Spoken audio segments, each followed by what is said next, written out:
All right, everyone. Good morning. Friday morning briefing. Friday the 13th, guys. Has anything unlucky happened to either of you? Yeah, I guess your days are a lot younger than mine. I'm trying to think if anything unlucky's happened to me. You could crack a joke here about me being on with you two, but I wouldn't go to those depths, guys. How are you both today? Yeah, things are good. Looking forward to the game at the weekend. You know, the start of three home games in just over a week. That's really, really exciting stuff. First Saturday at 3 o'clock game, as we were discussing yesterday. That's another exciting thing. Looking forward to being back at Celtic Park and really sampling the atmosphere. And these games against Hearts in particular, they take care of themselves. They're not. I know they're not a derby game, but there always feels like a rivalry between the two sides. They'll always bring a sizable crowd. Celtic will turn up. The Celtic supporters will turn up in their thousands. Should be all set for a good game on Saturday afternoon. Tony? Feeling good, nothing unfortunate happened yet, touch wood and all that kind of stuff. But yeah, all good. What's not to look forward to?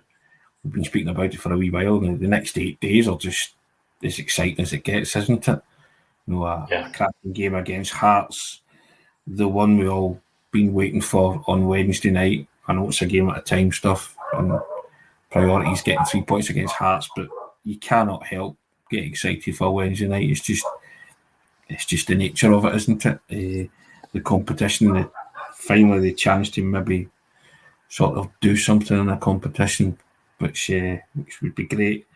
And then obviously Falkirk in the League Cup quarter final next Sunday. So as weeks go in football, I think you spoke about it the other day, Hamish.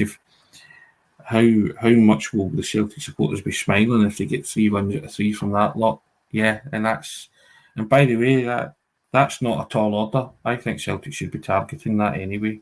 I've got to be honest. Yeah. So, anything less than 3 wins, I'll be pretty disappointed. I've got to be honest.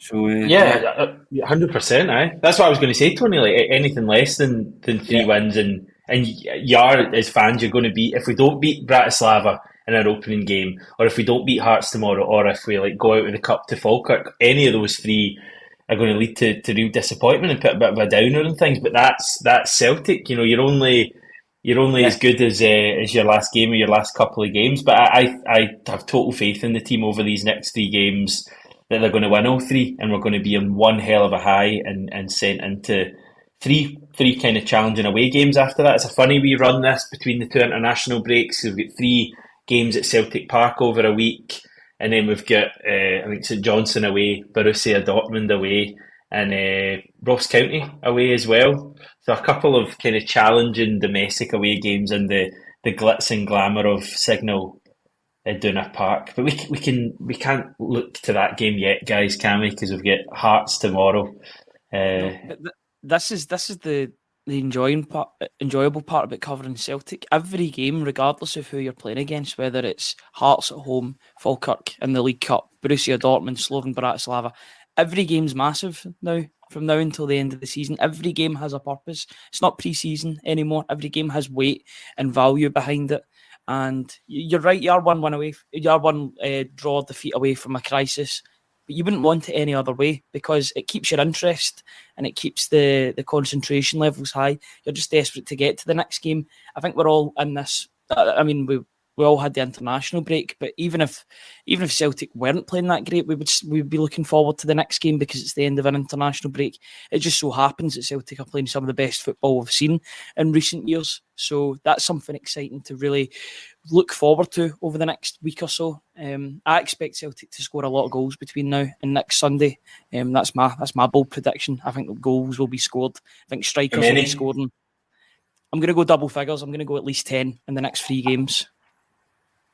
It's early, but can you see Celtic beating Hearts comfortably tomorrow with the way that Hearts are at the moment? Yes. Can you see them beating a championship team by a couple of goals a week on Sunday? Yes. Slovan Bratislava, a bit of an unknown quantity, but Celtic Park rocking. Could they get 2 or 3 goals against them? I don't think it's out with the realms of possibility that Celtic score a lot of goals in this next week or so. You've said it now, Ryan. There's no going back. So we'll can we make sure we remember this, Tony? Do not let this go. If we struggled badly. But equally, if we do score double digits, he deserves credit for that. It's a big statement. I mean, double digits on the 3 games, not for just an individual game, by the way. The 3 No, games. I know that. Don't worry. I know just that. in case. They gathered that. My big problem is we're going to have to toss a coin to see who drives to Dingwall. Or maybe I just pull Ryan and say, Ryan, you're driving to Dingwall. One of the ones. I'm only kidding, so we'll decide in due course. Yeah, I mean, listen, Ryan's making that statement because he's very excited about this Celtic team and he's confident about this Celtic team's ability to hit the back of the net with increased regularity. I think you canvass most Celtic supporters, they would probably concur with what Ryan's just said there. In fact, some of them might think that that's a conservative estimate. You know what I mean? So there you go. I think the way the team's playing, there's goals in the team and there's goals from all areas. You know, they started the first couple of games of the season and the strikers hadn't even scored. You know, so that gave you real faith and belief in what the manager's telling them is that everybody has to contribute, which is great. Alistair Johnston even got off the mark, you know, so, and all added to the fact that he's in line for a new contract, stuff like that. So there's a real feel-good factor around Celtic Park at the minute, and the players are desperate to make valid contributions, even the ones that are coming off the bench. So I don't think what Ryan said there is as kind of radical as it seems, you know, because what's that? An average of 3 goals a game, just over. So, you know, and the way this team are playing, you've got every faith in them to, as I say, score goals. So 10, over the next 3 games, I think you would back them to do that. But it's fine saying it. Again, go back to it. It's doing it. And Celtic have so far have talk to talk and walk to walk. And we just hope that continues. The international break came along at a time when you were just wanting Celtic to hit the boosters. You know, but conversely, you know, get a chance to kind of regroup, refresh, and just say, right, this is what has gone spectacularly well. If you are saying there's stuff gone wrong, you can tweak that and make it better. But what have they conceded? One goal so far? A thumping header, which nobody's saving. Great delivery from a free kick. You know, you have to hold your hands up and say, you know what? Sometimes teams score good goals. That was a cracking goal that Hibs scored that day. But that apart, they've been pretty flawless. You know, both in attack and defence. So I think everybody has confidence. Whatever team is fielded tomorrow, they've got confidence in them that Celtic will score goals. And all the conditions are right for that, aren't they? Especially tomorrow. Yeah, evil genius. Looking at the next 6 games, 5 wins and a draw in the next 6 games. Imagine we get that. How good we'll all be feeling going into the next international break. How are we feeling, everyone, just generally about this next chunk? It's been a long old international break, hasn't it? It seems a long time since the derby, I would say. It is only, less than 2 weeks, but it seemed a lot longer than that to me anyway.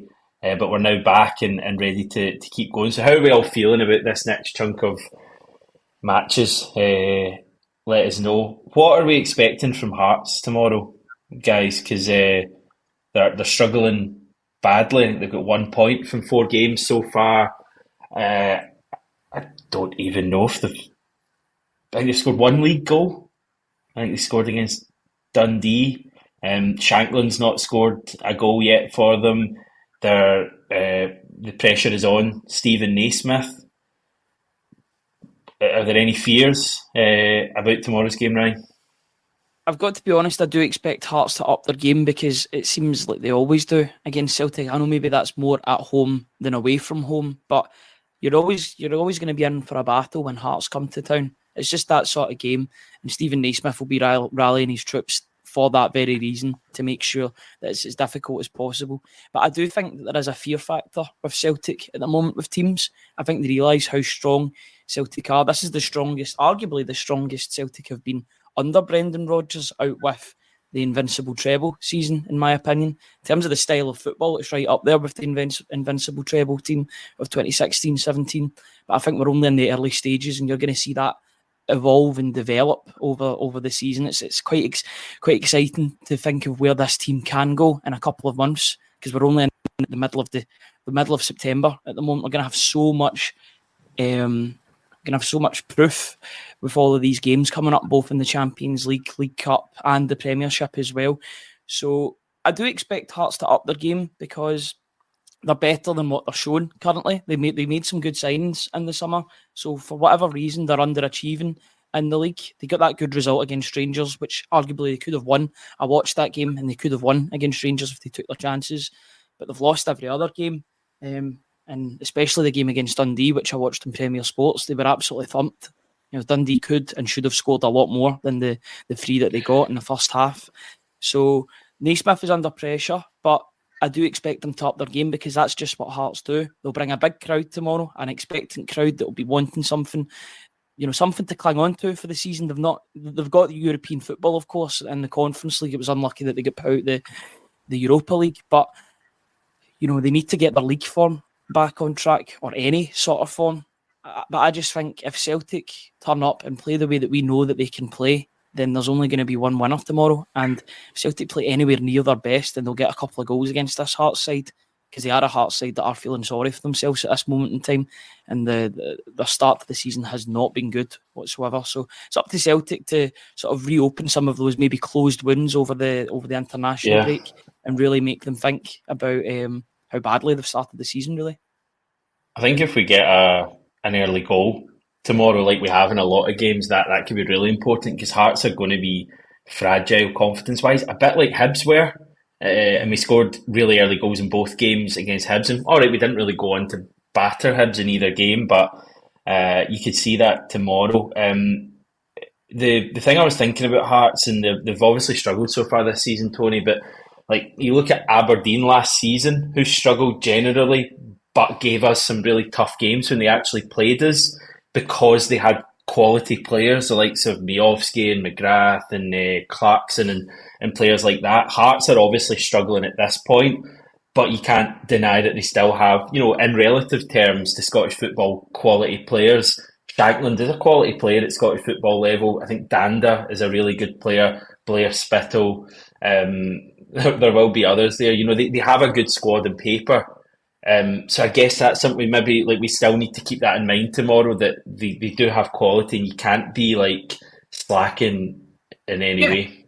Listen, the question originally was, what do you expect from Hearts? They are well capable of giving you a bloody nose. That you always have to be mindful of that.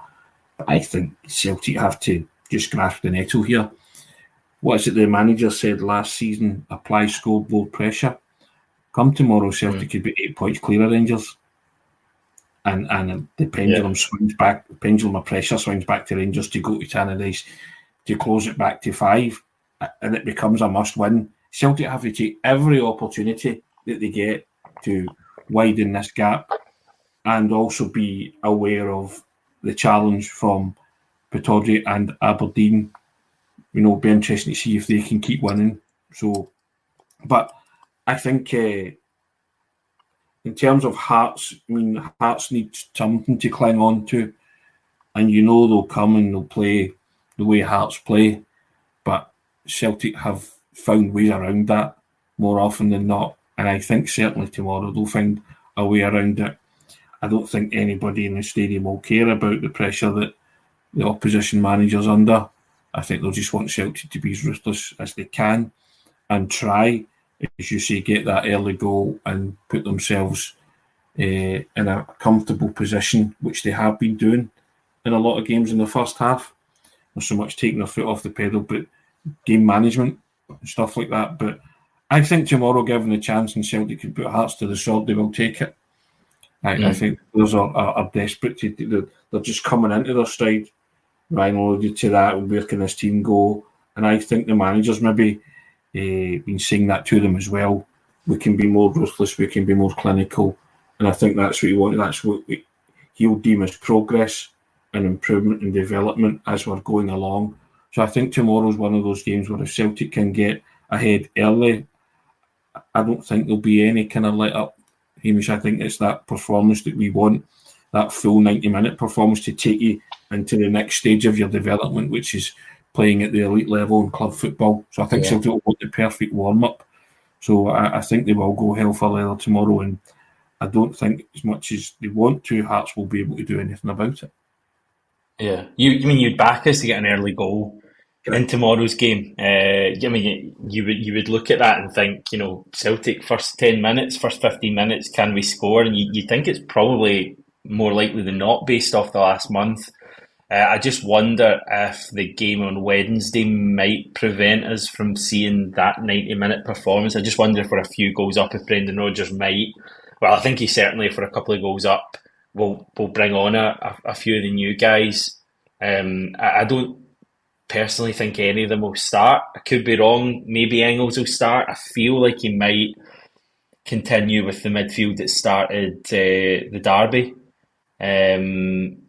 I think Ralston might start, just based off Alistair Johnson's situation. We'll find out later from Brendan Rodgers what the story is there. Carter Vickers, people have forgotten maybe that he had a bit of an issue at the end of the derby, didn't he? And he was seen after the game with that kind of protective boot on. So again, we don't know if Carter Vickers will play tomorrow. I know the reports were that he would be fine, but again, we'll need to wait and see what Rodgers is saying. A few people asking about the referee. Colin Stephen, I believe, is the referee tomorrow. Frank Connor, Callum Spence assisting him. Alan Muir is on VAR. So that should be interesting. Anything else in tomorrow, Ryan? I'm just thinking, there's not been that much talk. There will be more talk today, and there is actually a piece that I put on the website about Austin Trusty. I was speaking to a Sheffield United expert. That's on the website if anyone wants to check it out. The video will also be live at 12 p.m. At midday on the good and the bad of Austin Trusty. I think we've heard a lot about some of his negatives in his game, but there's plenty of positives there to take as well. I just think there could be a potential chance for him to start tomorrow. He didn't have any. I don't think he got any game time with the USA over the international break. So I'm just wondering when's the best time to not unleash him, but put him in the starting lineup. Is it that game against Falkirk? Have we earmarked that game in particular to play maybe all four of them in that game? McCowan, Bailly, Trusty and Engels. I think the most likeliest one to start would be Engels, because he's your £11 million signing. I want to see a bit more of him, but at whose expense? This is the problem that I've got, because Hatate started the season really well, but he was the weakest out of the three, as Tony was saying. We were speaking before we went on air, and he was the weakest out of the three, even though he had a good game against Rangers, in my opinion, although he was slack with a couple of passes. I think it would be extremely harsh if you take Paulo Bernardo out of this team at present, because the football that he's playing both on and off the ball is so pivotal to the way that Celtic are playing. Celtic have went up a level since Bernardo's came into the team properly the past couple of games, because his pressing is ridiculous and his interceptions are so good, and they're really causing teams a lot of hassle and stress whenever they're on the ball. I want to see that. I think everybody wants to see Arne Engels, the £11 million signing. We got a wee glimpse of him, some of the good stuff of his game, some of the more agricultural things of his game when he actually ripped the guy's shirt off to bring him down to the ground. That'll be important in Europe, as I've discussed previously. I just want to see more of this player. You just get the vibe that tomorrow could be his sort of day to really announce himself as a Celtic player. But he's not the only one, and Brendan Rodgers could throw a couple of curveballs in there as well, but it's exciting. I think we're all looking forward to seeing that team line come out an hour and 15 minutes before the game, because I think there could be a couple of surprises. There might not be, but even if there isn't, that bench will still look very, very strong. I think that defensively, I wouldn't be changing stuff for the next two matches in terms of Trusty and Vai. I would be looking at the Falkirk game for those both as they're starting. I just think, with these two big games, and especially with Wednesday night coming up, and given how well like Scales and Taylor played in the derby, I'd be looking to keep that the same. That's just my opinion. Brendan Rodgers' opinion might be different. I guess in the more attacking areas, Tony, it might be a bit different, because you don't kind of rely on that consistency and relationships and all that kind of stuff. So maybe, I wouldn't be shocked if Engels started tomorrow, to be honest. He's got one decision. Engels to come in for Hatate, if that's the change he's going to make. The rest should stay as is. You know my For Hatate, you're saying? Yeah. If that's who's going to drop out of the midfield and he wants to play Engels, it has to be Hatate, doesn't it? Do you think Engels and Bernardo would work? I just get a feeling maybe they're a little bit similar and you kind of need variation in the midfield. You'll find out, won't you? Yeah.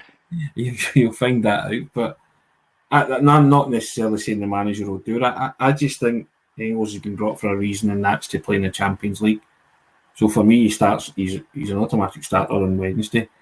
And I think he'll come on tomorrow. But I just think that the players that have got Celtic thus far will start. I don't think you want to be tinkering about too much with it, certainly domestically.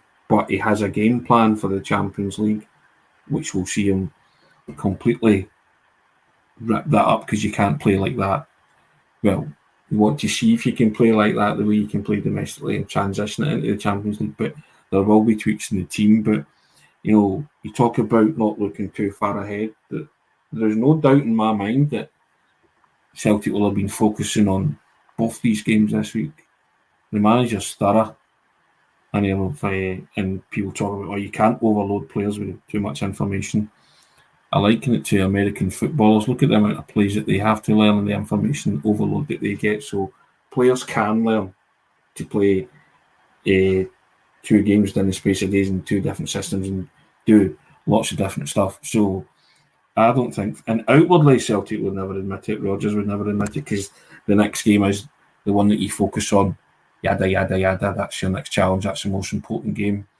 But the most important game's on Wednesday night, isn't it? Let's be honest. Celtic need to get their campaign off to a flyer, their Champions League phase campaign off to a flyer, but Hearts is first. So that's why I don't think he'll make too many changes for the Hearts game to what's gone before in terms of domestic, the way they perform domestically. So I just think the big question is, if Engels comes in, who drops out the midfield? And for me, based on the Rangers game per se, it would be Hatate, but I'd be quite loath to drop Hatate because he's had no bad start to the season. You know what I mean? But you're spending 11 million quid on a guy, he's not going to sit there on the bench, but I think he's been brought in for a reason, and that reason is Europe. Because the rest of the team, as you say, has functioned a lot, hasn't it? And functioned fine. Yeah. So I think Trusty will have to wait, but I think they'll maybe see some game time with Wednesday night in mind. Yeah, I think they could come on tomorrow. I think there's a fair chance you see, if a couple of goals up, you see Vi and potentially Trusty comes on for Carter Vickers. If Carter Vickers isn't ready to start, Trusty will start next to Liam Scales, which would be very interesting because we know generally how we seem to struggle without Carter Vickers. So that could be a bit of a baptism of fire for Trusty. We'll find out later from Brendan Rodgers. Just a few comments. Celt88 saying Austin needs to trust the process. His time will come. Yep, fantastic. Chilpil can't drop Bernardo. It'd be harsh on anyone at the moment not to be in that midfield. Steve pointing out, this is quite an interesting point. McCowan cannot play against Falkirk as he's cup-tied. He must have played for Dundee in an earlier round. Thanks for that, Steve. What time was Brendan Rodgers' press conference today? Smell the glove is wondering. 1:30. Do you guys know? Yeah, half one, I believe. So we'll get the sound bites out of that, and then the video will come out a couple of hours later. But I'm sure we'll find out pretty quickly about both Cameron Carter-Vickers and Alistair Johnston. Hopefully they're both fit, especially for both. They're both equally as important. But I just think on the attacking side of things, Alistair Johnston has been absolutely immense the past 2-3 games. The talk about him getting a new contract is not before time. He deserves to be one of the highest earning players at the club. He's that important. He's already a leader within Celtic. It's clear that his teammates love him. He clearly keeps the tempo up with the way that he plays. I've watched that assist so many times to Daisen Maeda, and it's brilliant. Every time I watch it, I'm like, is he going to get to the byline to get that ball into the box? He does. He gambles and he gets his just rewards because Robin Tropper slips ever so slightly.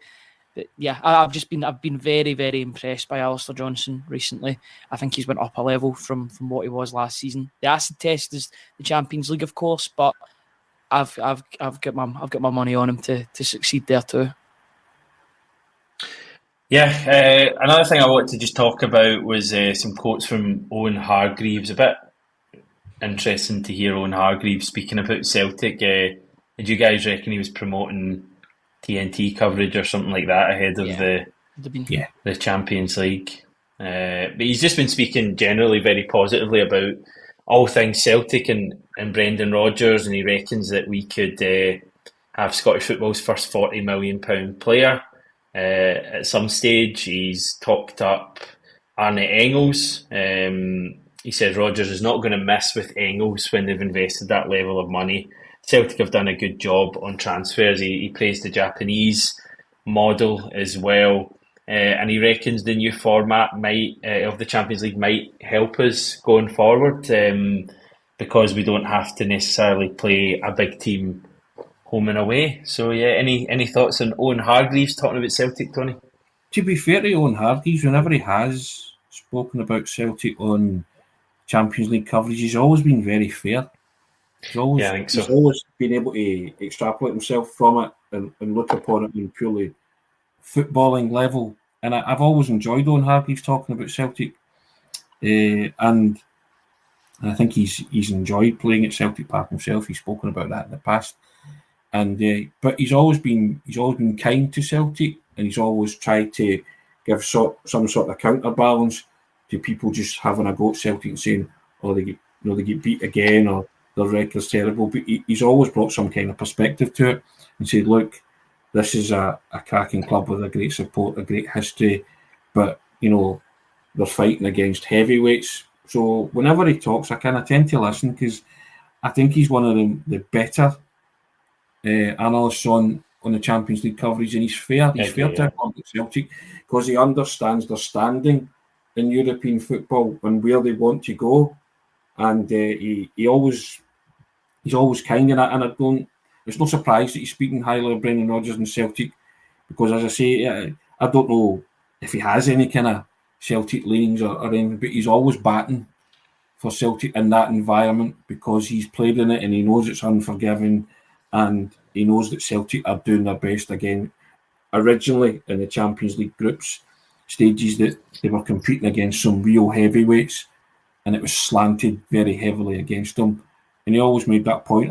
I found some of the pundits that were on that were pretty cruel on Celtic and pretty unkind. On Hargreaves saw last year the fine margins. Lots of them were just, talking about, they get beat again, deplorable record, this, that, and the next thing. But it was on Hargreaves that kind of made a case for Celtic. And as I say, when he's on a panel and he's talking about Celtic, I think he's pretty fair with Celtic. So I'm pleased to hear him continue in that vein. And a lot of other people should listen to him, I think, as well. I've got to be honest. Yeah, I don't mind him. He spoke positively after that 0-0 game back in, I think, 2003 or whenever it was. Yeah, one of my kind of more preferred English pundits, a bit different from the likes of Michael Owen and guys like that. Right, just Paul just asking what's the script with James McCarthy. Let's just sort this once and for all, guys. Why does no one, and I mean no one, ask the manager directly? Is it because people are told not to ask the question? It's very odd. I get why it might seem like that, Paul. I guess to an extent it maybe is interesting that James McCarthy hasn't come up. My own take on it would be that it's just not relevant anymore. James McCarthy is not at Celtic. He has not been at Celtic for at least a year. He's on some sort of gardening leave or something like that. We clearly can't find another club for him, but I think it's very obvious that James McCarthy isn't really anything to do with Celtic anymore. He's obviously not training. He hasn't been training for well over a year. He is nowhere to be seen in anything the squad do or any places that they go. So yeah, I guess it is maybe interesting. Rodgers hasn't been asked about it, but it's probably not massively relevant. Do you guys have anything to add? Not really, to be honest. We've only seen bits of him, bits and bobs, and even then, from early doors, I didn't think it was a great fit for Ange Postecoglou's style of play. Always looked a bit rigid when he was in the midfield whenever he played. it's just a shadow of the player that he was, because he was this combative midfielder for Everton and Crystal Palace. Less so with Crystal Palace than Everton, but remember the player that was at Hamilton that broke through along with James McArthur, and then he got that, I think it was a £13 million move to Everton, and he was so good up until his injury, which was really, really unfortunate.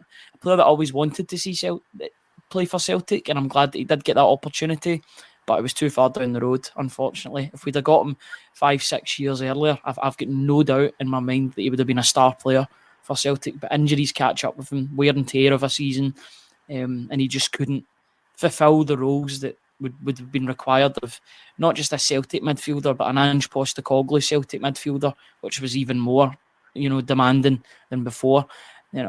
I think the writing was on the wall very early that it wasn't going to be the greatest fit between the two parties. So, yeah, it's a shame the way it's worked out, but not every transfer works out. It's just, at least it's good that Celtic have had so much joy in the midfield recently with, the likes of Hatate, Matt O'Reilly, the new breed coming in the form of Bernardo and Engels and McCowan as well.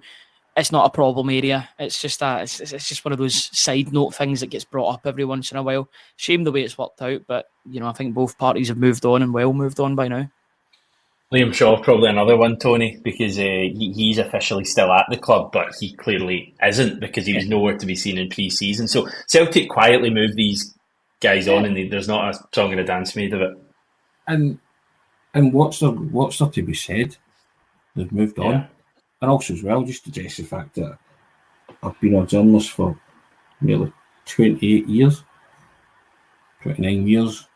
I've never been told you can't ask a question. It doesn't happen. It doesn't happen. I never went into a press conference situation or someone said to me, by the way, you can't ask that. It's never happened. I work in the premise that you're going to speak to adults, and adults can choose to answer your question if they want or not. So it's this kind of thing that you're scared to ask. Journalists are scared to ask questions or whatever. There's some kind of agenda. Nah, I'm speaking purely for myself, but many other journalists would concur. I've never been told before I went into a press conference, don't ask that. Never had questions vetted. I've just always asked them. And as I say, people are adults in the room. They can choose to answer them or they can choose not to. It's up to them. Yeah, again, putting myself into a journalist's shoes who'd be at the press conference, I guess it would almost be a bit of a strange thing to ask all this time down the line today if they asked about Brendan Rodgers. I mean, what answer would you get from Brendan Rodgers anyway? Like, James McCarthy clearly isn't going to be starting for Celtic tomorrow. He clearly hasn't been in the picture for well over a year. The last time I saw or heard of James McCarthy was at the Player of the Year not the end of last season, but the end of the season before when Ange Postecoglou was in charge. So I don't know. We don't know exactly what the story is, whether maybe his injury issues have continued to happen. I'd say there's a fair chance that no other club has wanted to maybe take on the wage that he had at Celtic. So he isn't in the picture. He'll be out of contract if he still is in contract at the end of this season. And that'll be that. I just wanted to tackle that because it's a thing that comes up quite often. As I say, I totally understand why it comes up, because I guess as fans we expect to see Celtic telling us everything and statement to go out, he's no longer with the club. But a lot of the time that just doesn't happen. McCarthy, Shaw, perfect examples. Anything else, guys? You'll be back later, both of you, won't you? Yeah, we'll be reacting to the press conference. Just on that point about McCarthy and the need for transparency, I think that it would go a long way if Celtic were to release a retained list at the end of the season. I know they have their business differently from other clubs, but I would like to know, right, players are at the end of their contract and you've got that document there so you know what players are going to be there and not, rather than guessing and then finding out a couple of months later that they've joined another club. Remember there was the Scott Bain stuff and Celtic never put out a statement about Scott Bain signing a new contract. But if you go onto Scott Bain's page on the website, it says Scott Bain signed a new contract in so-and-so, like the last kind of year or whatever. And the club never put that out for whatever reason. So I guess that's a separate issue, guys. Yeah, he signed that new deal and then he made that mistake at Easter Road, I think, all within 24 hours. So I don't know if they wanted that on socials. Okay. I remember he literally dropped the ball into the net against Hibs at Easter Road. So I think everybody knows that he's a dependable option, third option for Celtic. So, you know, I don't think anybody had any problems with him being in and around the team. But I just think a retained list, and I think it would go a long way to solving some of these issues. And it would mean that people would stop talking about players like James McCarthy, because there's not been any official confirmation that he's left the club or anything like that. All people ask for is transparency in these situations. Yeah, that would be nice. Right, guys, happy to head off at this stage. I'll enjoy my weekend. You guys will be hard at work all weekend, but you love doing it, don't you? It's always easier when you're talking about Celtic being good, and hopefully that's the case tomorrow. You'll be back later on in the day. Check that out, everyone. Enjoy your weekend, everyone. I'll catch you on Monday. Speak to you then.